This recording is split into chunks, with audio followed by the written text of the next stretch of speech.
A lot of people consider Ukraine to be one of the cheapest countries to live in, especially if you're a student and you want to study somewhere in Europe. Most of the time you'll hear people suggesting Ukraine because it won't cost you that much. Well, lucky you, I have been living in Kiev, the capital of Ukraine, for 4 years now, and I can comfortably tell you everything that you need to know about living expenses in here. And according to where you live in this world, the numbers might really surprise you. For example, a lot of the people who watch these videos and reach out to me on Instagram asking about living expenses and everything about Ukraine are from the UK. So if you are from there, my answer to you is yes. Ukraine is considerably cheaper than living in the UK. And to be honest, even if you live somewhere else, the chances of it being cheaper here is actually pretty high. In this video, I will be sharing with you my personal monthly expenses in Ukraine, and hopefully me sharing these numbers with you give you a better understanding of how much it costs to live here and probably help you compare it better. So to get right into it, I'm going to divide all my expenses into the following 5 categories: rent, food, transport, entertainment, and health and lifestyle. First of all, rent. Rent is actually pretty cheap here in Ukraine, especially if you compare it to any other country in Europe. Then you'll find that prices here are considerably cheaper. Rent will usually cost you between $200 and $500 depending on the location of the apartment, the condition of it, the number of rooms, and whether you are splitting it with someone or not. So there's a lot of things that go into how much you pay for the apartment, and these are a couple of them only. For example, my apartment is a 2-room apartment, which is, in my opinion, a really good location because I am probably 15 minutes away from the university, walking distance, 10 minutes away from the metro station, also walking distance, and probably 20 minutes away from the center in the car.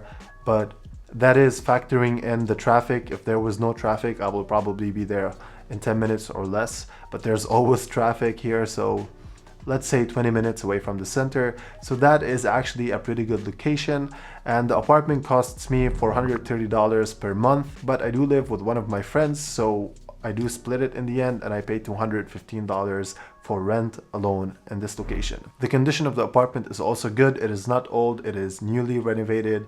It is very common here to find apartments that are not newly renovated, so this also will be something that you will have to pay for. But luckily I found one at a good price and a good location. The building is a bit old though, but that doesn't matter to me at all. Now, if I was to rent a 1-room apartment, the price for that would be around $300 probably.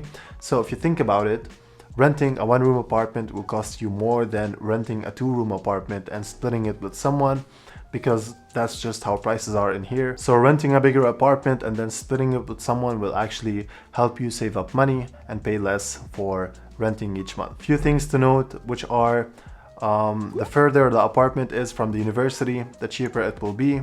The further it is from the center, the cheaper it will be, and vice versa. Also, like I said before, a lot of the apartments here are not newly renovated, so if you don't mind living in an old apartment, then that option will be even cheaper, so you will save up more money on that. And lastly, there are also much more expensive apartments in here. Obviously, if you want something luxurious and fancy, then you can still find these in here.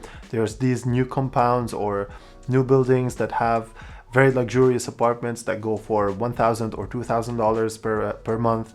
But these apartments are usually for people who have families, for people who work here, who have businesses, people who want to live a luxurious lifestyle. Most of the time it's not students, and that's why I left it outside of the video. But if you are someone who is watching this video and is considering working in Ukraine or moving here with your family or something, and you do want to rent something that is a little bit more fancy, then these options are still here. And to be honest, for that price, like $1,000 or $2,000 for an apartment like that in a building like that with all the services that it comes with, I think it's still a good price and cheaper than most of other countries in Europe or around the world. Now, for electricity, gas, water, and all these bills, you will have to expect to pay around $40 in the summer and probably $150 in the winter for an apartment like mine. These are the prices that I usually pay, because in the winter the heaters turn on and they are the most expensive thing among these other bills. So that is why expect to pay more in the winter. And about the heaters, even if you decide to turn them off, you will still have to pay for them because they are central. So it doesn't really matter whether you turn them off or keep them on. You will still pay the bills either ways. And to be honest, in the weather that is found here in Ukraine, it is probably impossible for you to turn them off because you will just freeze in the apartment. But in case you thought of turning off the heaters, I'm just letting you know that you will still have to pay for it either way, so might as well just keep them on. So in total, I pay around $300 in average for the apartment. Obviously, it is less than that in the summer and more than that a little bit in the winter, but on average it is $300 per month. And that is because I split it with someone. So the total should be $600, but because I live with a friend, then I split it and I pay only $300. Second on the list is food. Food isn't that expensive here either, but it definitely depends on how you decide to spend your money and whether you want to cook most of the time or just eat outside. I personally cook most of the time at home and then eat outside once or twice a week, and that costs me between $170 to $200 each month. That is including all my grocery shopping, all the food that I need to buy, and all the restaurants that I pay for when I go out and hang out with friends. Now, if you know that you will be eating outside more often, then definitely you will be paying more than that. The average cost of a meal here is probably around $6, so keep that in mind when you are calculating how much you'll have to spend for food each month. Third is transport. Now, obviously, I haven't been using transport a lot this year, considering everything that has been happening. Everything is online, and plus on top of that, everything that I need is usually walking distance away from me, so I don't have to use transport that much. But generally speaking, transport here in Ukraine is also cheap, especially if we're talking about public transport. And for public transport, there's three options. You can go in the bus, the metro, or the tramway. All three of these options cost 8 hryvnias for a single ride, which is around 28 cents, I believe. So that is very cheap, and I went to other countries in Europe before, and usually all the rides are charged either per minute or per distance, and they are definitely more expensive than here. But here it is only 28 cents for one ride, no matter how far it is. So that is a real good price. But now if we're talking about other services like Uber or Bolt, then these could be a little bit more pricey. The average cost of one ride is probably between $4 to $5. Obviously it could be more or less depending on the distance that you're going to, but this is usually the average cost of each ride. But in these options, if you're going in groups, then you can split the money with your friends, whereas in the public transport, each person pays for himself individually. So sometimes there isn't much difference between the cost of like going in public transport or in one of these services, especially if you're going in groups, because you get to split the money, and thus the prices will be a little bit more similar. Personally, I pay around $25 for transport per month. That is being a mix of public transport and Ubering sometimes. But like I said, it's lockdown and I haven't been using transport that much lately, and I do walk most of the time, which is free.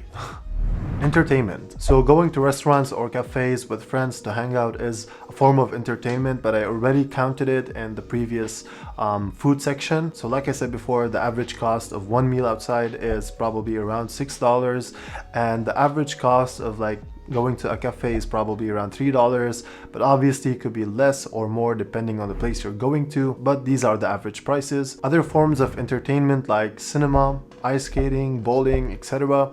are also very common here in Kiev, and they cost between $5 to $8 each. But one thing that you need to keep in mind, which is that most of the movies here are displayed in the Russian language or the Ukrainian language. Every now and then they do display something in English, but it is very uncommon and it is very hard to like keep track of when there's something displayed in English and when there isn't. So if you do like to go to the cinema and watch movies, but you can only speak English, then unfortunately, I'm sorry, but you can't. I mean, unless you would like to watch the movie without understanding shit, then it's your call. I personally don't go out that much here in Ukraine because I'm either in the university or I'm studying, and it happens to be that when I have a vacation, I just travel abroad, so I don't usually go out that much. But when I do, it is probably going to restaurants or cafes, which is something that I already counted in the section of food before, so no need for me to add it again here. But let's just add $10 more for these other activities just in case I happen to do something in that month. Obviously excluding the cost of restaurants and cafes and everything that is food related. Last but not least, health and lifestyle. There are a few things that I pay for in this category, and they are usually only the gym membership, the phone bills, and the Wi-Fi connection. For the gym membership, it is paid annually and it's around $170. So if you divide that by 12, you'll have $14 per month. For my phone bills, I pay $7 for unlimited 4G and 1500 minutes of phone calls, which I usually don't use. The Wi-Fi is also cheap. It costs around $7 for unlimited Wi-Fi. And yes, it is fast, just in case you were wondering. Now, unfortunately, my gym membership is expired right now and I haven't renewed it considering everything that's happening. So I only pay for my phone bills and the Wi-Fi so far, which are $14 each month. And so now if you count everything together, you'll get the total of $550, which I pay each month for my living expenses. And then let's just add $50 on top of them just for these unexpected things, because life happens sometimes and we've all been in these situations before. So to round it up, $600 is indeed how much I pay for my living expenses each month here in Ukraine, and it is probably what's going to cost you if you have a similar lifestyle like mine. But one thing to note, and that is that these are all the prices of how much it would cost to live here in Kiev, the capital of Ukraine. So if you do decide to live somewhere else, then the prices might look a little bit cheaper than this. But to wrap it up, I hope me sharing these numbers with you give you an estimate of how much it would cost to live here in Kiev, because a lot of you have been reaching out and asking me that question. So if you enjoyed this video or got something out of it, then please leave a like, subscribe to watch more videos like this in the future. Consider sharing this with someone who might be interested in it. And yeah, with that being said, thank you for watching and I hope to see you next time.